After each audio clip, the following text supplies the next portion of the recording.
Hello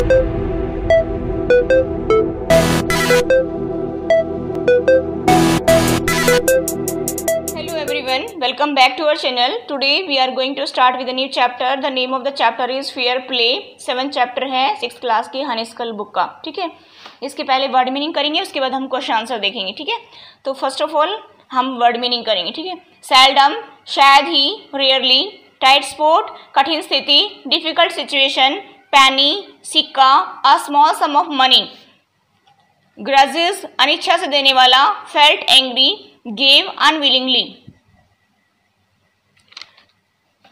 देखिए, dignity प्रतिष्ठा, honour, deviate भटकना, मूव अवे फ्रॉम, वेप्ट रोया,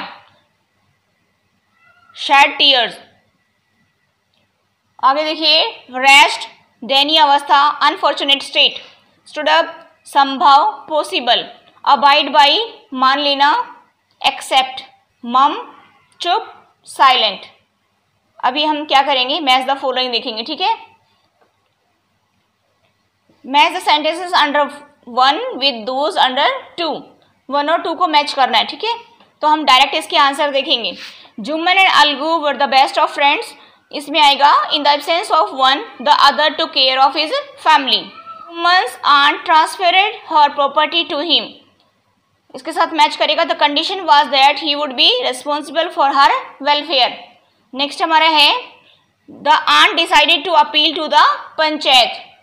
इसके साथ मैच करेगा सी wanted justice.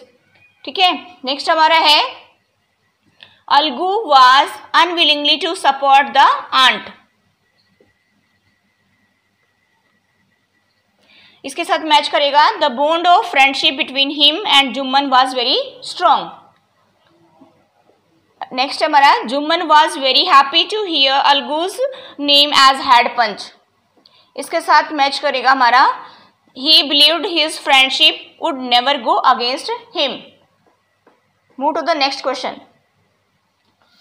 Who says this to whom and why.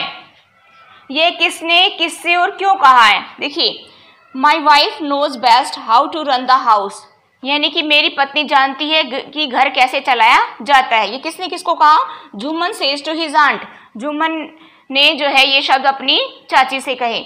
आगे देखिए, but it is right my sons to keep mum and not say what you consider just and fair. यानी कि यहाँ पे क्या बताया है, लेकिन ये ठीक है बेटा, जो न्याय संगत है वह उचित है, करो, वह चुप हो गई. ठीक है, अब आगे इसमें देखिए, Jumman's aunt says to Alagu Chaudhary, यानी कि जुम्मन की चाची ने अलगू चौधरी से कहे. ठीक है, व्हाट हैव यू टू से इन योर डिफेंस. अपने बचाव में तुम्हें क्या कहना है. Algu Chaudhary the head panch says to Jumman. Algu Chaudhary जो पंच है उसने जुम्मन से कहे. ठीक है, आगे देखिए, I can't pay you penny for the rest beast you sold me, यानी कि मैं तुम्हें पैसा नहीं दूंगा, तुमने बूढ़ा बीमार जानवर मुझे बेचा है. समझो साहू सेज टू अलगू चौधरी, यानी कि समझो साहू ने जो है अलगू चौधरी से कहे. ठीक है, victory to the panchayat this is justice, यानी कि पंचायत की जय हो, ये न्याय है. अलगू सेज टू जुम्मन, अलगू ने जुम्मन से कहा. ठीक है, आंसर द फॉलोइंग क्वेश्चंस. देखिए, then the situation changed. What is being referred to? Jumman promised to support his aunt as long as she lived. So she transferred property to his name. But after that, both forgot the promise and began to trouble. Thus the situation changed. इसमें क्या बताया है कि देखिए कि फिर स्थिति बदल गई. इसमें किस स्थिति का जिक्र है, तो इसका आंसर देखिए कि जुम्मन ने चाची से वादा किया कि वह जब तक जीवित रहेगी तब तक उसकी देखभाल करेगा, इसलिए उसने पूरी जो जायदाद है वो जुम्मन के नाम कर दी. ठीक है, उसके बाद क्या हुआ कि जुम्मन और उसकी पत्नी ने चाची को बहुत ही दुख देना शुरू कर दिया और वादा भूल गए. इस तरह जो है स्थिति चेंज हो गई. ठीक है, move to the next question. देखिए, next question. When Jumman's aunt realize that she was not welcome in his house what arrangement did she suggest. यानी कि जब चाची को महसूस हुआ कि उसके इस घर में इज्जत नहीं हो रही है तो उसने कौन सी व्यवस्था का सुझाव दिया. ठीक है, the old lady realise that she was an unwanted load on Jumman, so she suggested a way out. She demanded monthly allowance to set up her kitchen separate. देखिए यहाँ पे क्या बताया है कि जब चाची को महसूस हुआ कि वह जुम्मन पर भार है, उसने सुझाव दिया कि तुम मुझे जो है मासिक खर्चा दो और जिससे वह अपनी रसोई अलग कर सके। Move to the next question, what was the villagers reactions when the aunt explain her case to them. देखिए इसमें क्या बताया है कि जब चाची ने गांव वालों को अपनी परेशानी बताई तो इनकी प्रतिक्रिया क्या थी। The aunt went to the every villagers to seek support, but most of the villagers laughed at her. Only a few sympathized with her. चाची प्रत्येक गांव वाले के पास मदद के लिए गई, लेकिन गांव वाले चाची पर हंसे, केवल कुछ नहीं हमदर्दी दिखाई। ठीक है, आगे देखिए, why was Jumman happy over Alagu's nomination as main panch. Jumman को अलगू का नाम मेन पंच में जानकर के प्रसन्नता क्यों हुई। देखिए Juman felt happy when aunt named Algu as head punch. He thought that the decision was in his favor from his best friend Algu. चाची के द्वारा जो है अलगू को पंच चुना गया, जिससे जुम्मन इसलिए खुश हुआ क्योंकि जो अलगू है उसका दोस्त था, उसे भरोसा था कि निर्णय जो है उसके पक्ष में होगा। ठीक है, आगे देखिए question, God lives in the heart of the punch. The aunt said, what did she mean? यानी कि जो है पंच परमेश्वर होते हैं, चाची ने कहा, इस चीज का क्या मतलब था। Aunt mean that a panch has no friends और no enemies, he upholds firmly what is fair, just and true. It is universal truth that the panch becomes the mouthpiece of God. चाची का कहना था कि जो पंच जो है ना किसी का दुश्मन होता है, ना ही किसी का दोस्त होता है, वे न्याय और सच का दामन पकड़े रहते हैं। ठीक है, वह न्याय करते हैं और जो है सच बोलते हैं। ठीक है, और पंच के मुंह से भगवान बोलते हैं।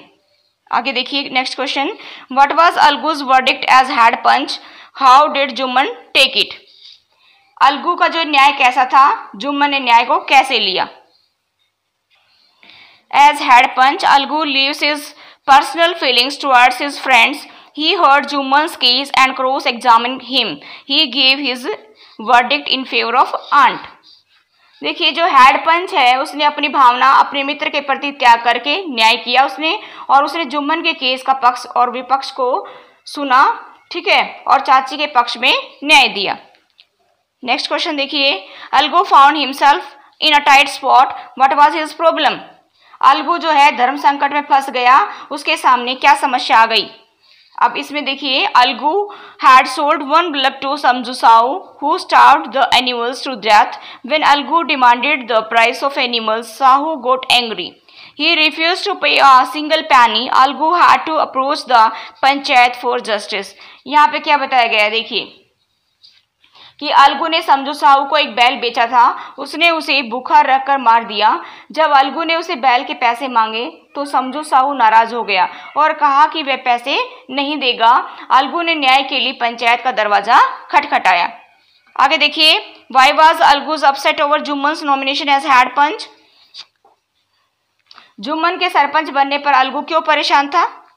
देखिए, Algu knew that Jumman had become his enemy after the case of aunt. He thought that Jumman's take revenge as a head punch, so he lost all hope. देखिए, अलगू जानता था कि चाची के मुकदमे के बाद जुम्मन उसका शत्रु बन गया है। उसने सोचा कि जुम्मन जो है हेड पंच बनेगा तो बदला अवश्य लेगा, इसलिए उसने मुकदमा जीतने की उम्मीद छोड़ दी। आगे देखिए next question, what was Jumman's verdict as head panch, how Alagu take it. Jumman ने हेड पंच बन करके जो है क्या निर्णय सुनाया, उसका अलगू पर क्या प्रभाव पड़ा। आंसर देखिए, on occupying the post of head panch Jumman became sensible and justice loving. He gave verdict in favour of Algu. He ordered Samjhu Sahu to pay the price of bullock to Algu. देखिए जो है हेड पंच बन करके जो है अलगू समझदार हो गया, न्यायप्रिय हो गया। उसने न्याय अलगू के पक्ष में दिया।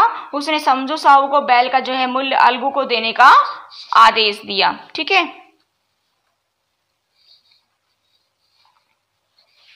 That's all for today. Thank you, have a nice day.